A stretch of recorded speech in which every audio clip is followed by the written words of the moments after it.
Hey, it is your buddy, Peace and Harmony with you here today. Much love going out to all the beautiful empowered harmonizers. And we are zooming in and focusing in on a great viewer question. And that is, how do you stop feeling so victimized? It's very, very difficult to shake off the feeling of being victimized if you have been targeted for abuse, particularly emotional abuse. I would really have to help, really reach out to others who have been emotionally abused, targeted, scapegoated, been the recipient of a lot of negative talk, a lot of criticism, a lot of judgment, a lot of harsh and slanderous, communication that, have been made to feel like a victim to this person or persons. Oftentimes, when we look at emotional abuse, it's more than just sticks and stones will hurt my bones, but names will never hurt me. It's really, really, not true. Sometimes the things that people do cause you to feel like a victim. And you take on the identity, the I am of a victim. Victimhood, feeling constantly victimized, taken advantage of, mistreated, misspoken to, harsh words, harsh comments, harsh treatment.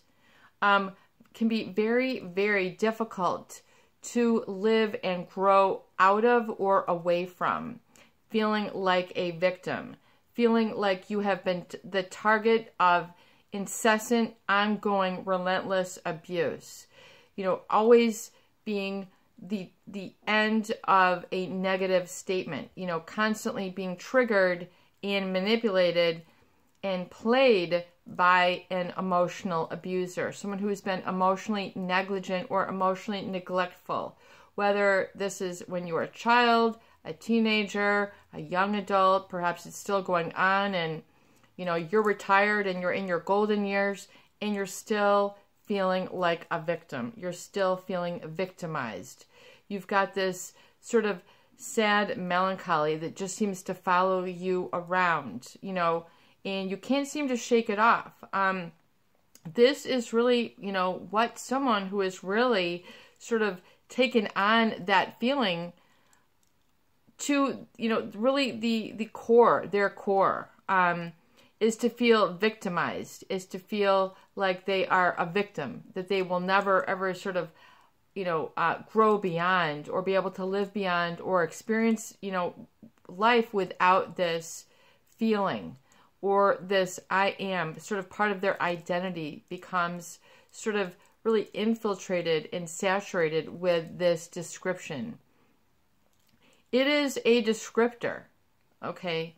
It is nothing but an adjective that, oftentimes then becomes a noun or becomes an I am, a concrete part of you, if you have not worked through that experience and been able to really put it in its place and understand the inner workings of an emotional manipulator, of an emotional abuser, and gotten through and understand how the trauma bond then is oftentimes wanting to keep these adjectives or these descriptors all around you day and night. And being a victim, feeling that and then resonating that, you will become an energetic match to more situations where this and this continues, where you're constantly victimized. You're feeling, here I go again, here it goes again, I'm victimized again. What people oftentimes don't realize is they're still living and feeling like that they are a victim. So they just tend to energetically sort of have this as part of their being, the way that they carry themselves, their self-talk, what they focus on.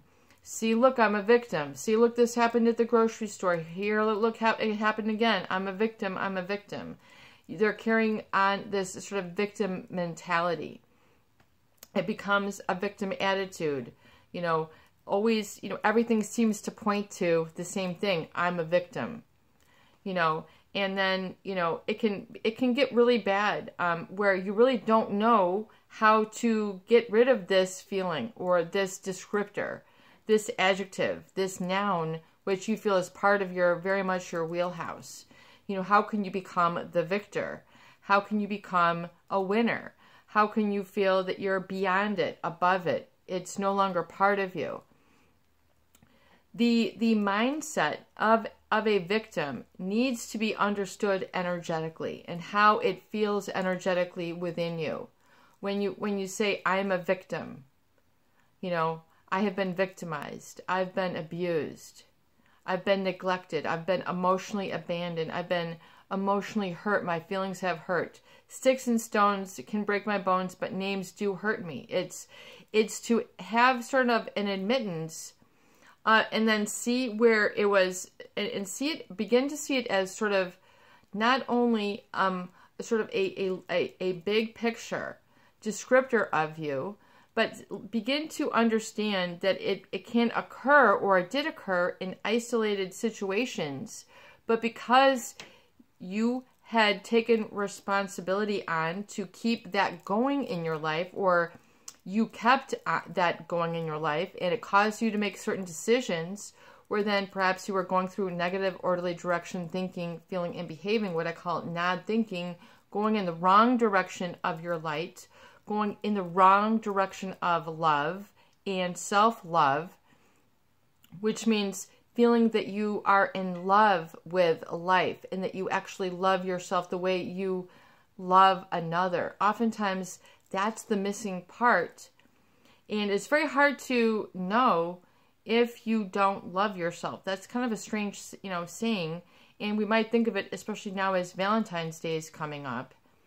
But, to what degree are you really able then to accept love? And it sounds so corny, cheesy, hallmarky, whatever. But to what degree can you really be loved?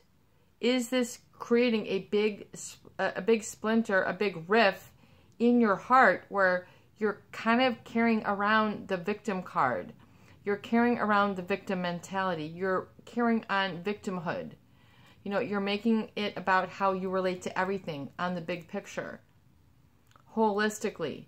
And to what degree can you feel comfortable shaking that off and letting go of that? Oftentimes there's a feeling of retribution, payback, settling the score, making things right, making things fair, having justice win, that makes people not want to let go of the victim card. Well, I haven't gotten out, and I'm sorry, we haven't worked it out yet. This and this is still continuing. There's a lot of excuses, albeit, reasonably based, but that go to keep that victim card in your wallet, so to speak. And so, to what degree then is that preventing you from receiving love and experiencing a peaceful, relaxed body, peaceful, relaxed relationships where love can actually take root and begin to flourish in your life, and you're able to live a little bit more carefree. You're able to drop the victim hat. You're able to drop the victim card.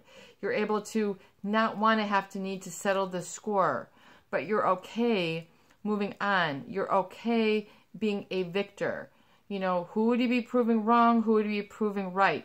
Begin to get that out of your vocabulary and begin to really understand to what degree that's holding you back in your life and hindering you, and to what degree can you be comfortable letting go of the victim card and moving on and being okay to love and to experience love and receive love and not be scared, not be shy, but to be able to do it responsibly. It's your buddy, Peace and Harmony, with you here today. I hope that these videos do help. Please share and please subscribe for more great tools.